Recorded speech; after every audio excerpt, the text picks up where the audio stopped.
All right, so this is the homework for 8-8. We're going to do a little bit of review on it as well. Simplest radical form here on the front, but this is your worksheet packet for 8-8. So number one, we're going to put these in simplest radical form. So real quick, we know that 2 squared is 4, 3 squared is 9, on and on and on. So these are the numbers we're looking for. 16, 25, 36, that's 6 squared, so then 49, 64, 81, that's probably as far as we got to go. So we got to take a look at these and try and find these in here because these have nice whole number square roots, so those are perfect squares. So we're going to break this into 2 pieces. 25 is the one that fits here. So you break it into 25, it goes in 5 times. That simplifies to 5, and it's 5 radical 5. Number 2 also has a 25 in it. Okay, and that simplifies to 5 radical 2. Square root of 144 is 12. Square root of 36 is 6. Now 48.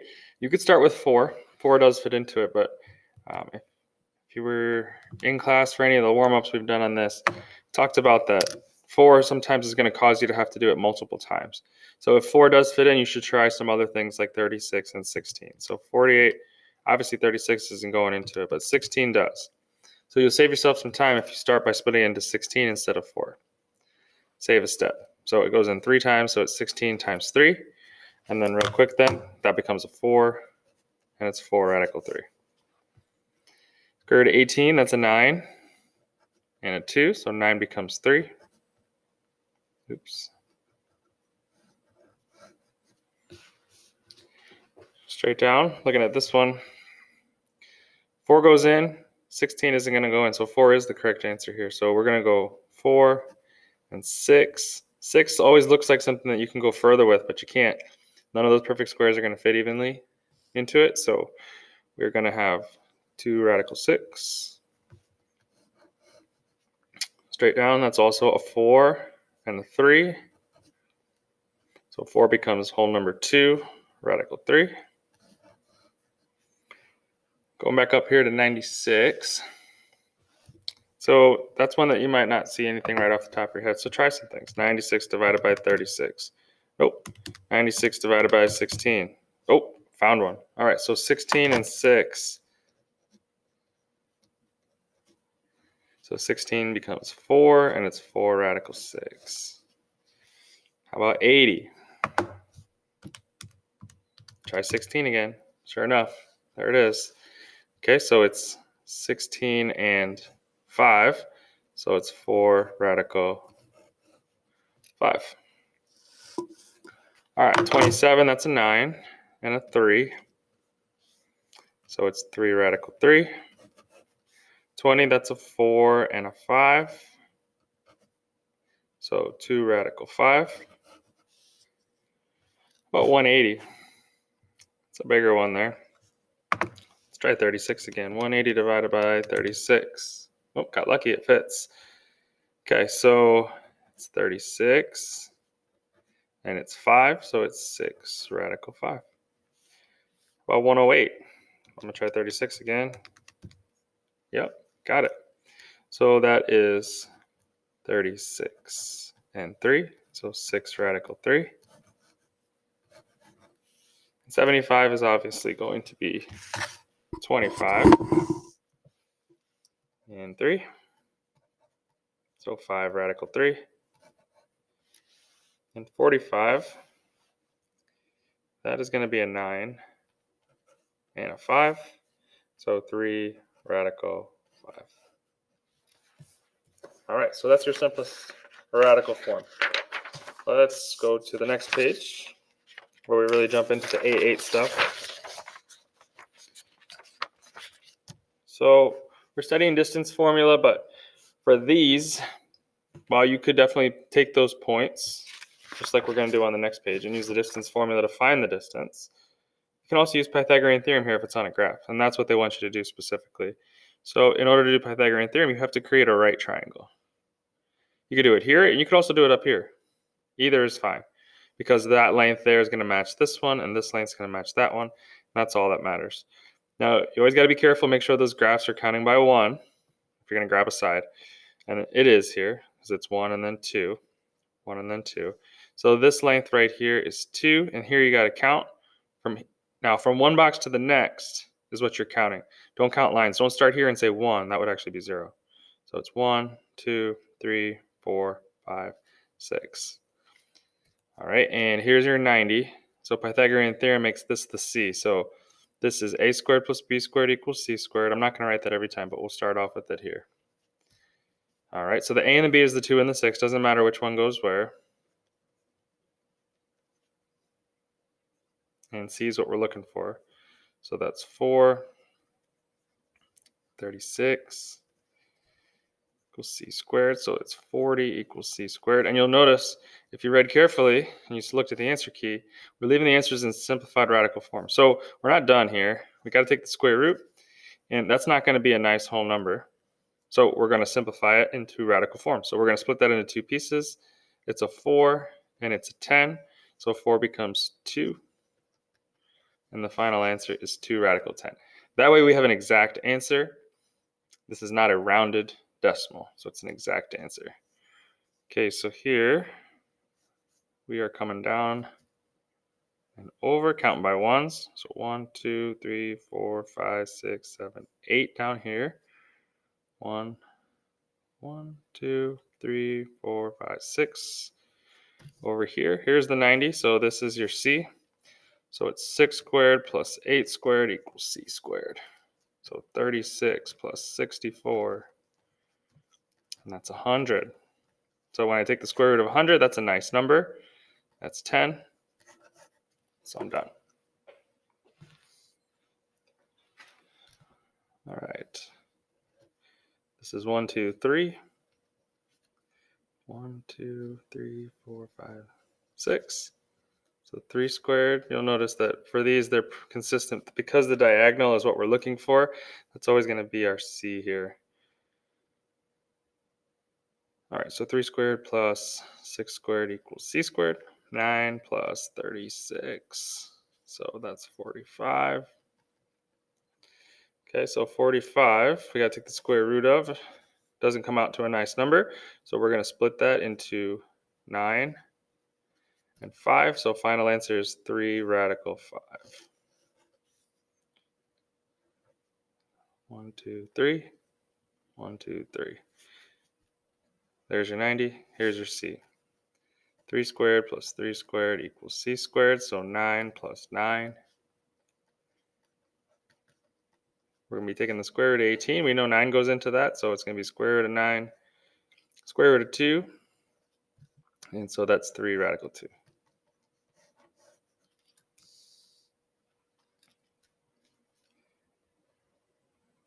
That right there is 4. And here we're going 2, 5, and then 1, 2, 3. So that's 8. Again, there's your 90. Here's your C. 4 squared plus 8 squared.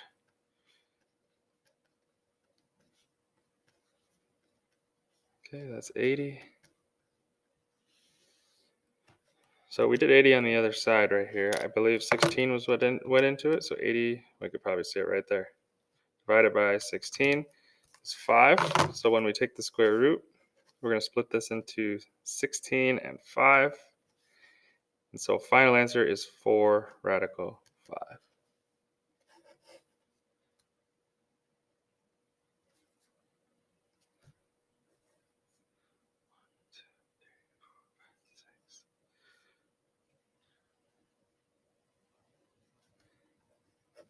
All right, 6 and 8. So for that one, I'm just going to go ahead and say you'd be the same work as here, right? Sides are 6 and 8. So we know here that this is going to be 10. Same work. How about here? A little tricky because it's so steep. So we're going to look at it like that. So this is a 1. Here's your 90. Still looking for C out here. That's 2, and that's 5. So this is 7. So 7 and 1.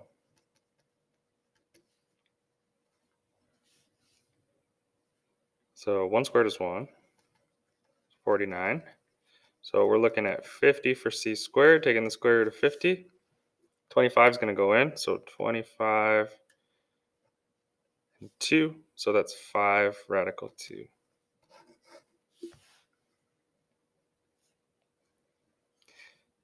One, two, three, 4.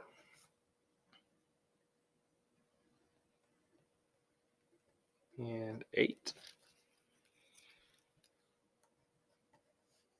Oh, we already had that one. So here's your work right here, 4 squared and 8 squared. So this is also going to be 4 radical 5. All right, on to the next. So I've thrown the distance formula up here. We're going to square root our final answer here. We're going to do x minus x, take that and square it, y minus y, take that and square it. Just need to be consistent which direction we go. It doesn't matter which way you go. All right, so starting with my x's, I'm just going to go left to right. It just makes things easier for me. So negative 10 minus negative 10 squared plus, then your y's, 14 minus negative 6. All right, so we got to do some quick math here. Negative 10 plus 10 is going to be 0 squared, which is just going to be 0. And so here we're going to go plus plus, and that's 20 squared. All right. So 20 squared is 400. And you're going to do plus 0. So you're going to end up with just 400 in here, and you're going to have to take the square root of it. Well, now you should see we're just going backwards again. All right, we squared 20 to get 400. So if we take the square root of 400, we're back at 20. And there's your final answer.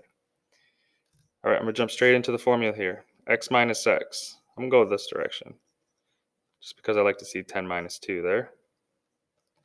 So for my y's, if I went this direction with my x's, I got to go negative 2 minus 13.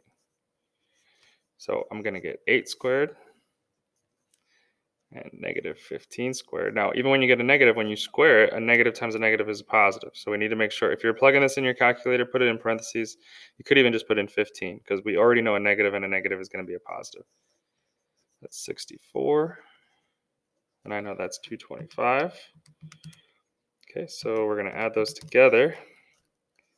And that's 289. Still under the square root.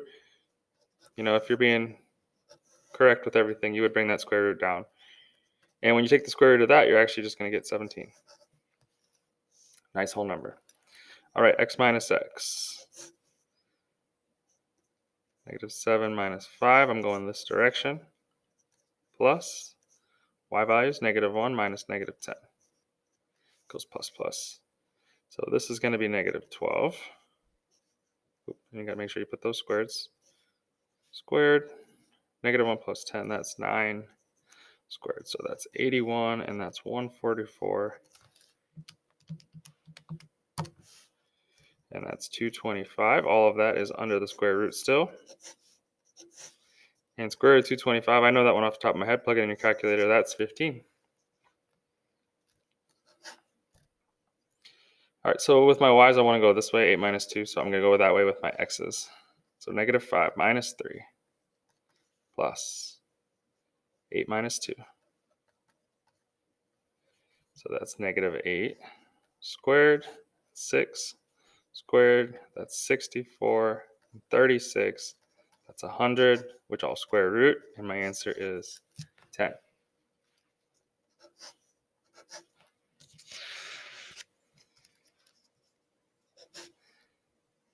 I'm going to go this way. So negative 2 minus negative 12 squared plus 10 minus 5. All right, so this goes plus plus, so that's like adding 12. So we're going to get 10 squared and 5 squared. So 100 plus 25. So that's 125, and we have to square root it. And if you try to square root 125, you're not going to get a nice number. So we're going to go ahead and simplify this. We know it can be broken into 25 and 5. So my final answer is 5 radical 5. Okay, 14. X is first, so negative 14 minus negative 12. Negative 7 minus negative 1. So this goes plus plus. That's negative 2 squared, which is 4. This goes plus plus. That's negative 6 squared, which is 36.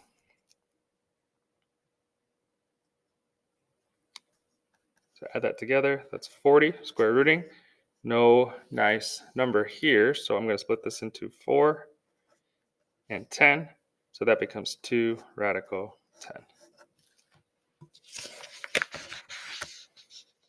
All right, 2 more. X minus x. Let's go negative 13 minus 9, so I'm going this direction. And then negative 2 minus this 9. So that's negative 22. And that's negative 11. So 22 squared, that's 484. And 11 squared. Notice I didn't care about the negatives because I know the negatives will go away. So you can just do the positives. Doesn't matter. So 484 plus 121 is 605. And that's not going to be a nice square root. All right, so that's a tough one. Let's try some things. You try 605 divided by 36. No good. 605 divided by 81. A big one. Nope. 605. And you got to go actually farther. You actually end up at 11 squared, which is 121. So we get a 5. So I got you there fast. You'd actually have to go past 10 squared. Once you realize that none of those work, you might think it's just this, and that's fine if you just left it like that. But simplest radical form, we can actually split this into 121, which is a bigger perfect square than we normally talk about, and 5. And so that's 11 radical 5. Okay, last one. X minus x would be, I'm going to go this way, 12 minus 0. And so then it's negative 8 minus negative 2, which will go plus plus. So it's 12 squared, which is 144. And that's going to be negative 6 squared, which is 36. So 144 plus 36 is 180. Let's see, 180 divided by, let's try 36. Yep. Okay. So this is going to change to 36 times 5. Final answer, 6 radical 5.